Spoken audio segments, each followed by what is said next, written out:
Когда несколько злодеев напали на молодую девушку в глубине уединенного леса, они думали, что им удастся избежать наказания за свое ужасное преступление, но они не ожидали, что кто-то придет ей на помощь. Личности спасителей девушки потрясут вас до глубины души. Действие этой истории происходит в прекрасном итальянском городе Козенца. Антонелла была красивой девушкой, которой недавно исполнилось 14. Она была сильной и независимой и жила со своей пожилой бабушкой. К сожалению, ее родители погибли в автокатастрофе в очень юном возрасте, поэтому бабушка была настолько добра, что взяла ее к себе и воспитала как могла. К счастью, у ее бабушки до этого было 3 дочери, так что она привыкла растить девочек. В то время как другие дети, возможно, пережили травму, связанную с потерей родителей, Антонелла приспособилась довольно хорошо. Она всегда была тихим, вежливым и добросовестным ребенком и постепенно росла, превращаясь в дружелюбную и красивую молодую женщину с добрым сердцем. Район, в котором жила Антонелла, был довольно тихим, но все люди, жившие там, были дружелюбны, и это было по-настоящему сплоченное сообщество. Город был окружен густыми лесами, и это придавало всему месту очень естественный вид. Однако, каким бы красивым ни был лес, жители Козенцы старались держаться от него подальше, так как там обитали дикие, злобные и опасные животные. Ходили истории о людях, которые забредали в лес и никогда не возвращались, и всех городских детей, включая Антонеллу, учили никогда не ходить в дикие места. Это было небезопасно, но что-то влекло Антонеллу в лес. Лес. Она любила сидеть там и наблюдать за дикой природой, и ее дядя даже построил для нее домик на дереве на окраине города, откуда открывался фантастический вид на деревья. Бабушка постоянно предупреждала ее об опасностях леса, и она всегда беспокоилась, что однажды ее внучка забредет слишком далеко в лес, но Антонелла была благоразумна и знала, что лучше не ослушиваться бабушку. Однажды, возвращаясь из школы, Антонелла решила прогуляться по тропинке, которая огибала самый край города, там, где он переходил в лес. Это была тихая и редко посещаемая тропинка, но Антонелла наслаждалась тишиной и любила наблюдать, как белки прыгают и играют на деревьях. Но внезапно неподалеку от леса раздался громкий, леденящий кровь вой. Лес. Она инстинктивно поняла, что это волк, и побежала так быстро, как только могла, к своему безопасному дому. Но что-то остановило ее, какое-то любопытство или заинтересованность. На самом деле вой звучал не так уж страшно, и Антонелла начала беспокоиться, что животному может быть больно или что оно в опасности. Возможно, если бы она зашла в лес не слишком далеко, ей удалось бы раскрыть тайну и, возможно, помочь животному. Животное, она начала осторожно пробираться к деревьям, и всего через несколько мгновений увидела животное, лежащее на земле где-то впереди на поляне.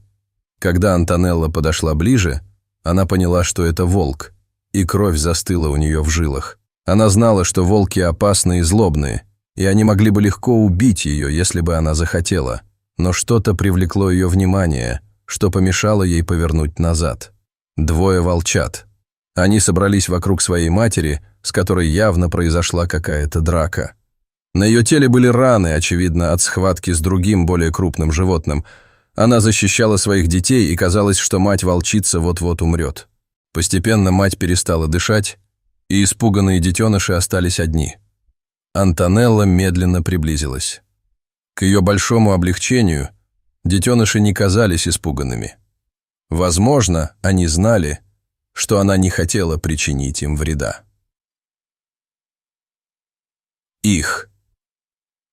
Порывшись в своей сумке, она достала немного еды и бросила ее медвежатам. Они бросились за едой и с удовольствием съели то, что приготовил добрый незнакомец. Пока малыши ели, Антонелла подошла, положила руку на голову мертвого волка и молча поклялась защищать своих волчат, пообещав приносить им еду так часто, как только сможет. Но Антонелла не могла забрать щенков с собой домой. Они не только оказались бы вдали от своей естественной среды обитания, но и бабушка Антонеллы узнала бы, что она ослушалась ее приказа. Тем не менее, она беспокоилась, что без помощи матери детеныши наверняка умрут. Поэтому Антонелла придумала план. Она заберет их обратно в свой домик на дереве и будет держать там. Там они будут в безопасности, и она легко сможет за ними присмотреть. Антонелла даже дала им имена Ромулус и Рем. Поэтому она отвела медвежат обратно в домик на дереве и играла с ними весь вечер. Они были счастливы и энергичны, и, казалось, им нравилось ее общество. Затем она возвращалась домой и приносила им еду. Антонелла делала это каждый день, наблюдая, как волчата постепенно становится сильнее и крупнее. Так продолжалось несколько месяцев, и Антонелла считала этих прекрасных животных своими друзьями. Вопреки тому, во что ее всегда заставляли верить, волки были дружелюбными и общительными. Им нравилось общество Антонеллы, и они даже начали вести себя скорее как собаки, чем как волки. Они виляли хвостами, когда видели, что она приближается, тявкали и катались по полу после того, как она кормила их любимыми блюдами. Это действительно было партнерство, заключенное на небесах. Однажды, когда Антонелла направлялась к домику на дереве, она вдруг почувствовала, что за ней следуют какие-то мужчины. Когда она пошла быстрее, мужчины бросились бежать, пока Антонелла не стала убегать от них. Очевидно, у этих людей были дурные намерения, как раз перед тем, как она поравнялась с ней. Однако у домика на дереве мужчины догнали Антонеллу. Они угрожали ей ножом и потащили в лес, где смогли осуществить свой коварный план. Мужчины завели ее глубоко в лес, где бросили на землю. Молодая женщина стояла перед ними на коленях и была до смерти напугана. Антонелла не могла отделаться от мысли, что сейчас произойдет самое худшее, и слезы наполнили ее глаза, когда она задумалась о том, что с ней будет и увидит ли она когда-нибудь снова свою бабушку и свой дом. Но прежде чем мужчины успели что-либо предпринять, в лесу раздался отдаленный вой. Это заставило мужчин замереть на месте, и они посмотрели друг на друга, внезапно насторожившись и запаниковав. Антонелла, однако, внезапно почувствовала прилив уверенности и маленькую искорку надежды. Она знала эти завывания, она знала, что означает этот звук. Мужчины подождали несколько мгновений, ожидая, что шум повторится, но ничего не было слышно.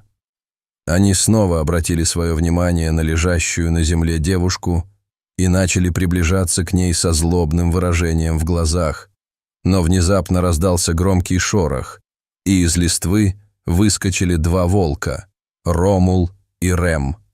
Они встали между Антонеллой и нападавшими на нее и оскалили зубы, яростно рыча на них и замахиваясь лапами на мужчин. Два волка видели, как Антонеллу похитили из окна домика на дереве.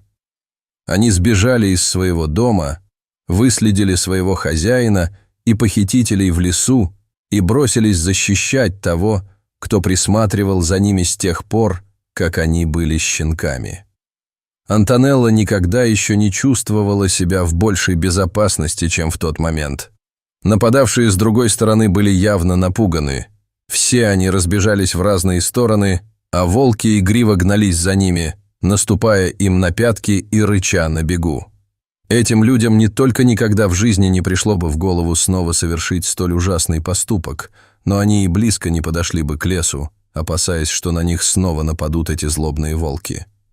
Затем волки вернулись к Антонелле, которая была потрясена и расстроена, но в остальном в порядке. Они тыкались в нее носом и сидели, прижавшись к ней, у нее на коленях, пока она не окрепла настолько, что смогла подняться и пойти обратно из леса домой. И все это время два волка оставались рядом с ней, охраняя ее, оберегая ее и приглядывая за ней, точно так же, как Антонелла делала это для них. Теперь дело за вами. Что вы думаете об этой невероятной истории? Не могли бы вы присмотреть за двумя дикими волчатами? А как бы вы себя чувствовали, если бы они пришли вам на помощь? Как это было с Антонеллой? Как всегда, мы рады вашим отзывам, поэтому не забудьте оставить свои мысли и мнения в разделе комментариев ниже.